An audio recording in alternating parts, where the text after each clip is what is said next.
Hello student, ये है class 10th NCERT का मैथ। आज करा रहे हैं chapter 3 linear equation in two variable. Question 3 का 4th पार्ट है। इससे पहले मैं क्वेश्चन 3 के 3 पार्ट तक करा चुका हूँ। अब ये 4th पार्ट देखते हैं क्या है। क्वेश्चन ये है कि the taxi charges in A city consist of a fix charge together with the charge for a distance covered. मतलब एक टैक्सी के चार्ज एक शहर में इस तरह से हैं कि फ़िक्स चार्ज के साथ साथ पर किलोमीटर के हिसाब से चार्ज लगते हैं। तो टैक्सी में दो तरह के चार्ज हैं। एक तो फिक्स चार्ज है, आप कहीं जाओगे तो एक फ़िक्स चार्ज देना पड़ेगा, और उसके साथ साथ पर किलोमीटर के हिसाब से चार्ज है। आगे है for a distance of 10 kilometre. 10 kilometre की डिस्टेंस के लिए चार्ज होते हैं 105। इसमें दोनों तरह के चार्ज मिले हुए हैं, बता दूं मैं आपको, फिक्स चार्ज और charge per kilometre. And for a journey of 15 kilometre और 15 किलोमीटर के लिए चार्ज है 155 रुपीज़। तो बोल रहे हैं what are the fix charges. Fix charges क्या हैं एंड चार्ज पर किलोमीटर क्या है। How much does a person have to pay for travelling a distance of 25 kilometre. और एक आदमी अगर 25 किलोमीटर की ट्रैवल करेगा तो उसे टोटल चार्ज कितना देना पड़ेगा। क्वेश्चन ये है, इजी है, बड़ा लग रहा है पर काफ़ी इजी है। तो करेंगे हम इसको। लेट फिक्स चार्ज, ये सॉल्यूशन है। लेट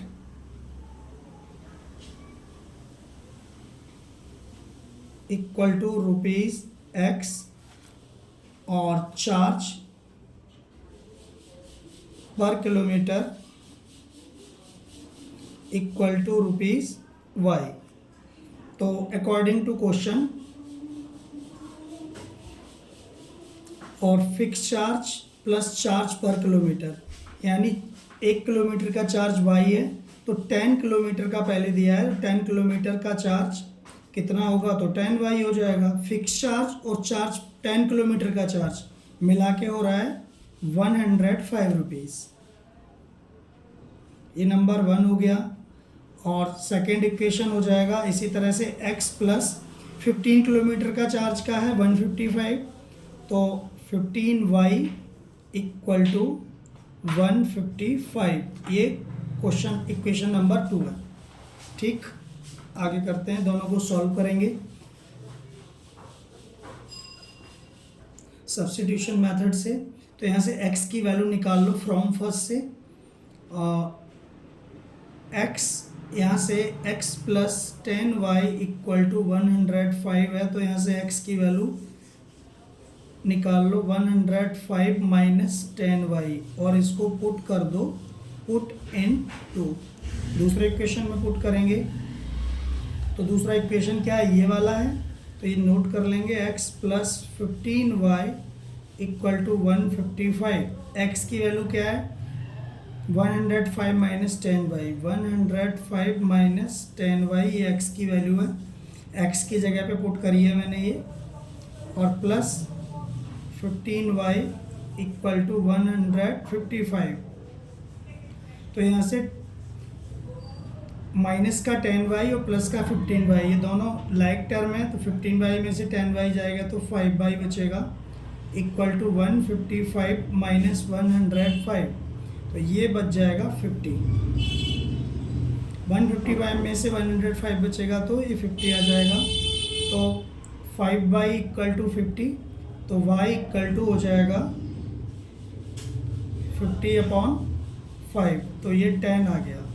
तो y क्या माना था हमने, charge per kilometre, charge per kilometre आ गया ₹10, तो y की वैल्यू 10 आ गई, y इक्वल टू 10। ठीक है, एक हमारा आंसर हो गया। अब y की वैल्यू किसी एक इक्वेशन में पुट कर दो, फ्रॉम, किस में रख दें, फर्स्ट में रख दो या सेकंड में, किसी में एक में रख दो। तो फर्स्ट में रख रहा हूँ मैं, तो फर्स्ट इक्वेशन नोट कर ले रहे हैं। x plus 10y equal to 105, y की वैल्यू 10 है, इसमें y की जगह पर रखेंगे x प्लस 10 इंटू y की वैल्यू 10 इक्वल टू 105। तो x प्लस 10 10 जा 100 इक्वल टू 105, तो x इक्वल टू 105 माइनस 100, तो x इक्वल टू 5 आ गया। तो हमारी एक वैल्यू आ गई। तो इसका फिक्स चार्ज हमने लेट किया था x, तो लिख दो fix charge equal to ₹5, charge per kilometre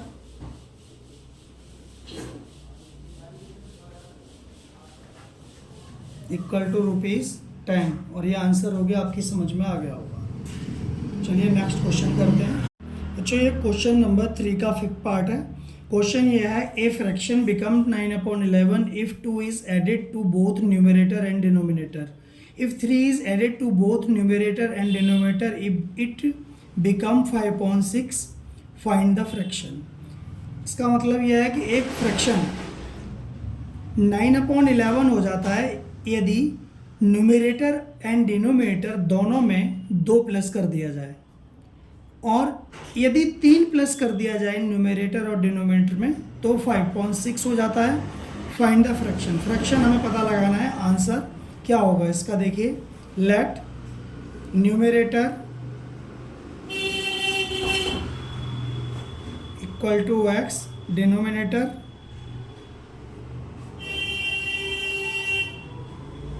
equal to y। तो बच्चों फ्रैक्शन हो जाएगा x/y।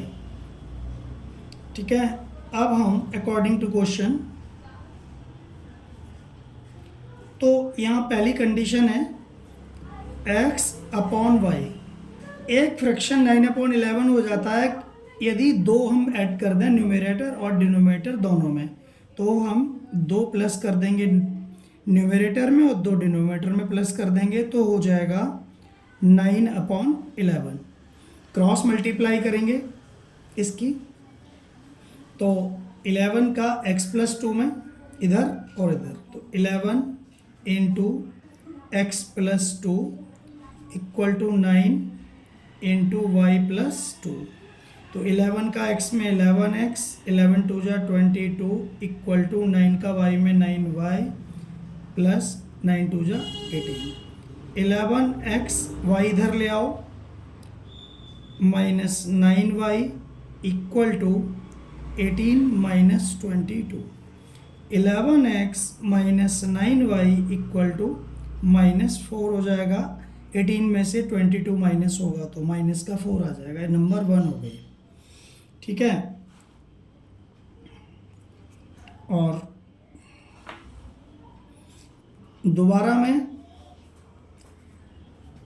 दूसरी कंडीशन में क्या होगा, x/y ले लिया। इसमें हमें दोनों में 3 प्लस करना है, क्योंकि यहाँ लिखा हुआ है if 3 is added to both numerator and denominator, तो 3 प्लस करेंगे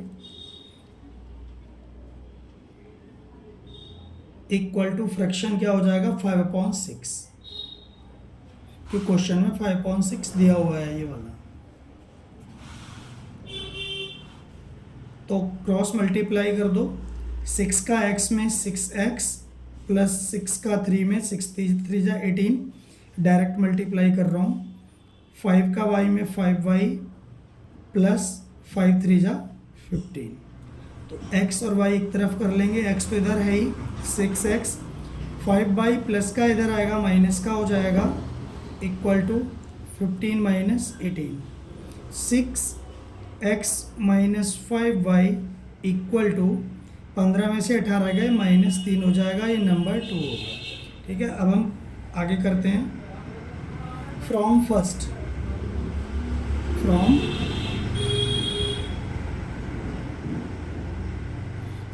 फर्स्ट इक्वेशन क्या है, 11x माइनस 9y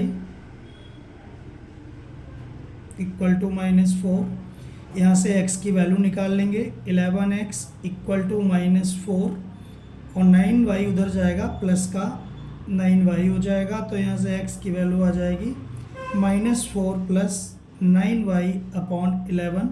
ये पुट कर देंगे हम वैल्यू सेकेंड में। दूसरा इक्वेशन ये है, इसमें पुट कर दो 6x minus 5y equal to -3। 6 x की जगह, इस x की जगह पे ये वाली वैल्यू पुट करनी है, तो -4 plus 9y upon 11 minus 5y equal to -3। अगर 11 से 6 कट जाता तो काट देते, लेकिन यहाँ कट नहीं रहा है, तो 6 का मल्टीप्लाई इन दोनों टर्म में करेंगे। 6 4 जा 24, माइनस का और प्लस का 6 9 जा 56, नहीं 54 होगा, 54 6 9 जा 54 y और अपॉन 11 और -5y इक्वल टू -3। ठीक है बच्चों, एलसीएम ले लेंगे। 11 इसको हम प्लस कर रहे हैं इतने हिस्से को, तो -24 प्लस 54y और -11 5 जा 55y equal to -3।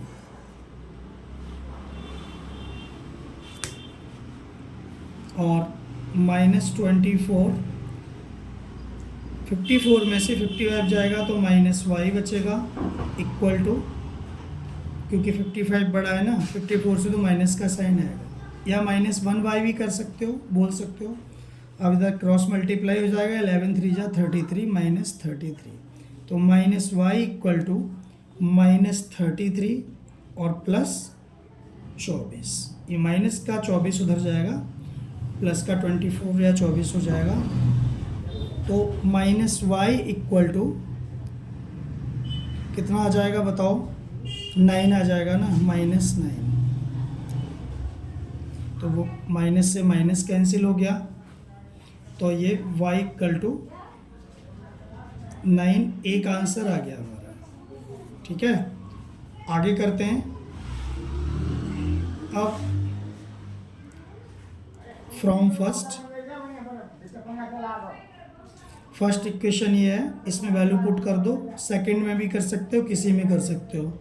11x minus 9y equal to -4, तो y की वैल्यू 9 है, इसमें पुट करेंगे 11x minus 9 into 9 equal to -4। 11x equal to 9 9 जा 81 माइनस का और equal to -4। 11x equal to -4 plus 81, 11x equal to 77 बचेगा, तो x इक्वल टू 77 अपॉन 11, 11 7 जा 77, तो ये 7 आ गया। यहाँ पे फ्रैक्शन हमारा था x अपॉन y, इसकी वैल्यू आ गई, x की वैल्यू क्या है 7 और y की वैल्यू थी 9, तो ये हमारा 7 अपॉन 9 आंसर आ गया। आपको समझ में आ गया होगा। ठीक है, अब एक लास्ट क्वेश्चन और रह गया, इसको और करते हैं बच्चों। लास्ट क्वेश्चन है इस एक्सरसाइज का, ये क्वेश्चन नंबर 3 का 6 पार्ट है।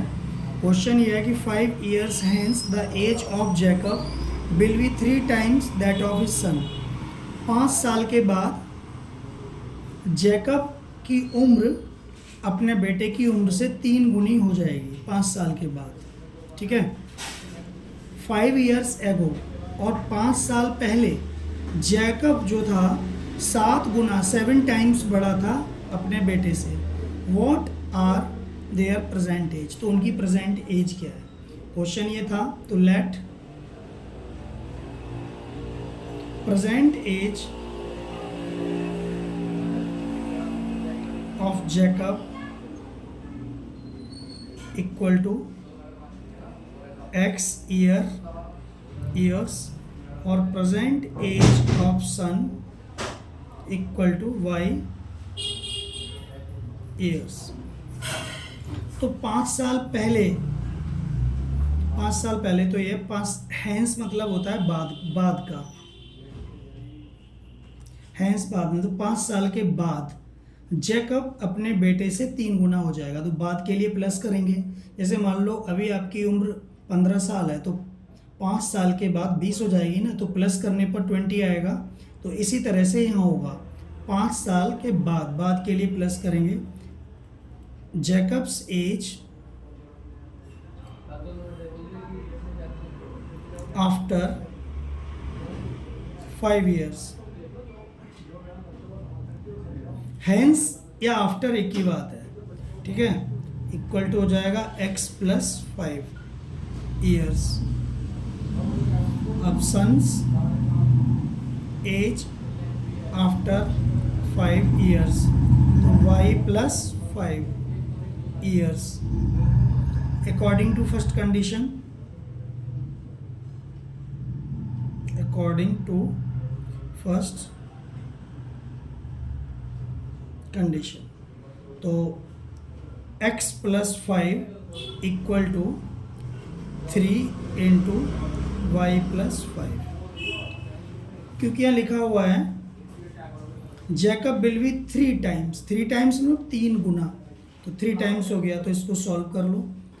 x प्लस 5 इक्वल टू 3 का y में 3y और प्लस 3 5 जा 15, तो x minus 3y equal to 15 minus 5, x minus 3y equal to 10, और ये नंबर 1 हो गया, ठीक है ना। आगे करते हैं। अब है 5 years ago, 5 साल पहले जैकब की उम्र अपने बेटे की उम्र की 7 टाइम्स थी, तो यहाँ पर 7 आ जाएगा और यहाँ पर माइनस आ जाएगा, पहले के लिए माइनस। तो according to second condition,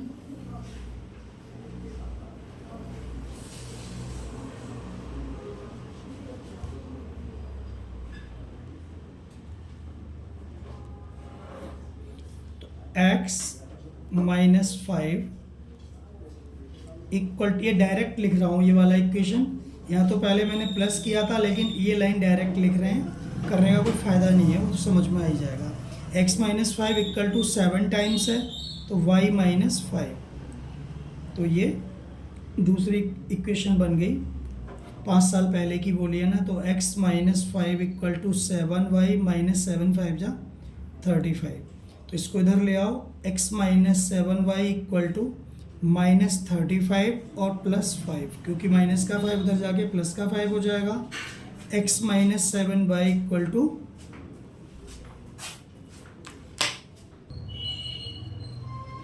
minus 30, ये नंबर 2 हो गया, ठीक है। हम इसको सॉल्व करते हैं, दोनों इक्वेशन को नोट कर लेते हैं नेक्स्ट पेज पे। तो solve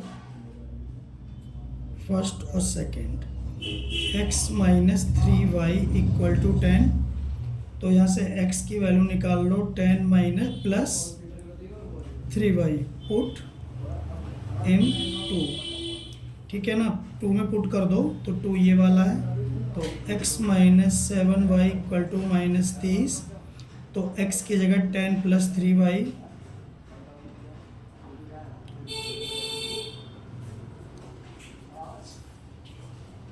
minus 7y equal to minus 30, तो प्लस का 3y माइनस का 7y, तो minus 4y equal to minus 30 और माइनस 10, तो minus 4y equal to minus 40, minus से माइनस कट गया, 40 अपॉन 4, 10 आ गई, ठीक है। y हमने मानी थी सन की एज, तो सन की एज आ गई 10 years, ठीक है। अब हम निकालेंगे फादर की एज, तो from first x minus 3y equal to 10, x minus 3 into y की वैल्यू बच्चों है 10 और इक्वल टू 10 ये रहा, x 10 3 जा 30 इक्वल टू 10, तो x इक्वल टू 10 प्लस 30, तो x इक्वल टू 40, ठीक है। तो फादर की आ गई यानी जैकब की 40 years, तो आंसर हो गया 40 और 10, ठीक है। उम्मीद करते हैं समझ में आ गया होगा। यदि समझ में आया है आपको तो इसको लाइक करें और सब्सक्राइब भी करें।